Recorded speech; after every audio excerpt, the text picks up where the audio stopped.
Hello students. तो यहाँ पे मैं क्वेश्चन कवर करूंगा और इस क्वेश्चन में देखो आपको सॉल्यूशन के पर्पज से नहीं देखना, इसमें कुछ अगर नई चीजें सीख पा रहे हो ना तो वो आपके लिए ज्यादा बेनिफिशियल है। ठीक है, देखो क्वेश्चन है आपका P and Q represent two straight wires carrying equal current.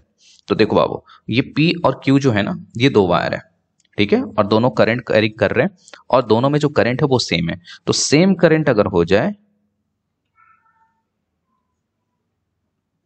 तो सेम मैग्नेटिक फील्ड होगा, है ना, मतलब इक्वल।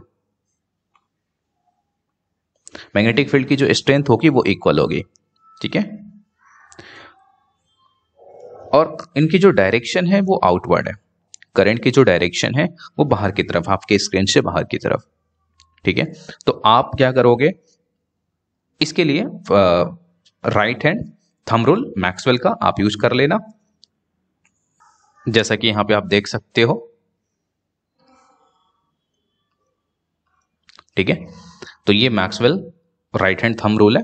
तो यहां से आपको डायरेक्शन मिल जाएगा, अभी उसको लिखेंगे बट यहां पहले क्वेश्चन का आप पूरा पार्ट पढ़ लेते हैं। K is the mid point of the line joining P and Q। The image shows the magnetic field lines around the wire. ठीक है, ये जो K है ना ये मिड में है, किसके, P और Q के। But the direction of the magnetic field is not mark, है ना।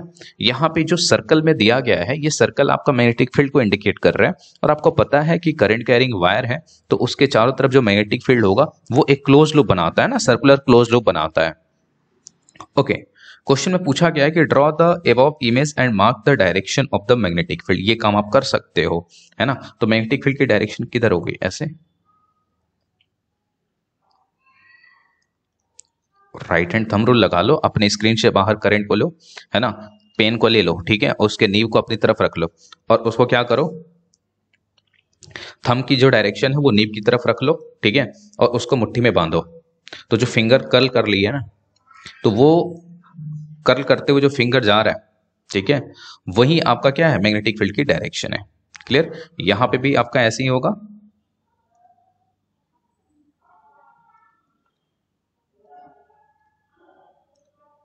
Clear, okay. तो अरे यहां पे डायरेक्शन गलत लिख दी मैंने, ये चीज है नीचे आई है ना, ओके। देखो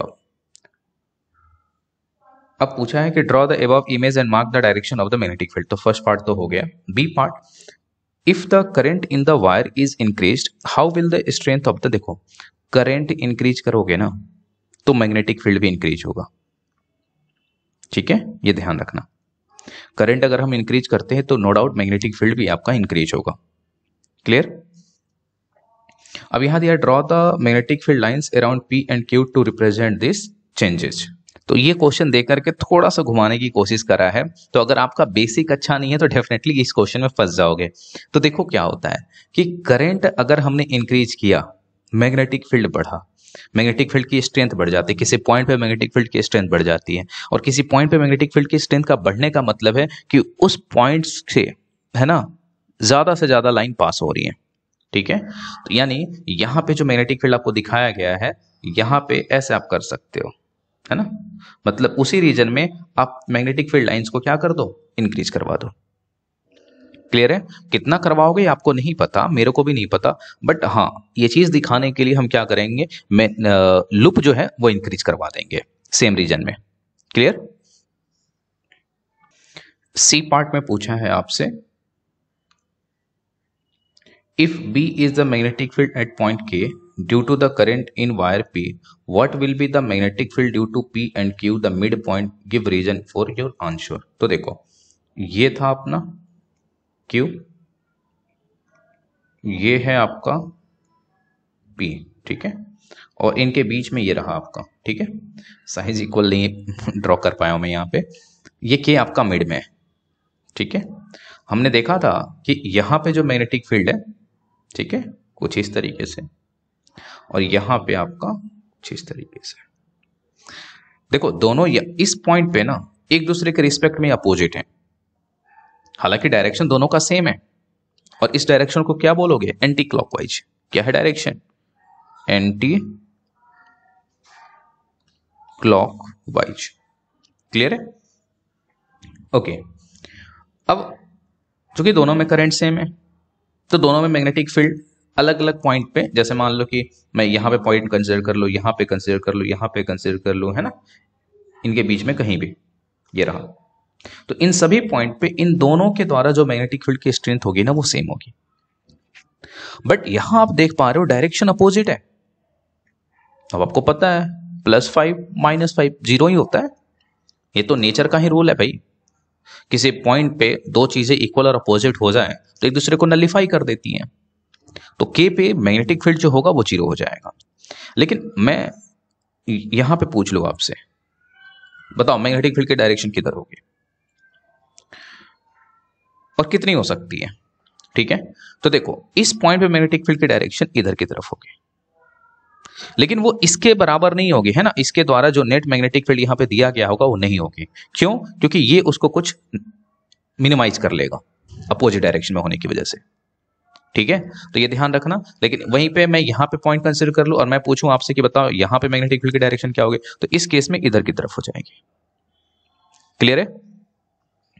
डी है, if B is the magnetic field at point K due to current in wire P and the current in wire Q is reverse, what will be the magnetic field at midpoint K? अब सुनो, अब आपने current की direction को reverse कर दिया एक दूसरे के रिस्पेक्ट में, नो डाउट। अगर यहाँ पे मैग्नेटिक फील्ड इस केस में यहाँ पे डायरेक्शन ऐसे था और यहाँ पे करंट की डायरेक्शन ही चेंज कर दिया तो यहाँ पे भी फिर ऐसे हो जाएगा, तो दोनों मिलकर के ऐड हो जाएंगे। तो फाइनली यहाँ पे मैग्नेटिक फील्ड मान लो अगर एम रहा हो पहले वाले केस में, सॉरी पहले वाले केस बोल रहा हूं, पहले में जीरो था, ठीक है, तो इस केस में ये क्या हो जाएगा, अगर इसका मैग्नेटिक फील्ड मान लो इस पॉइंट पे एम है और इसका मैग्नेटिक फील्ड यहाँ पे भी एम है, तो दोनों ऐड हो जाएंगे यानी डबल हो जाएगा। क्लियर है? यानी मैग्नेटिक फील्ड इंक्रीज हो जाएगी। क्लियर है?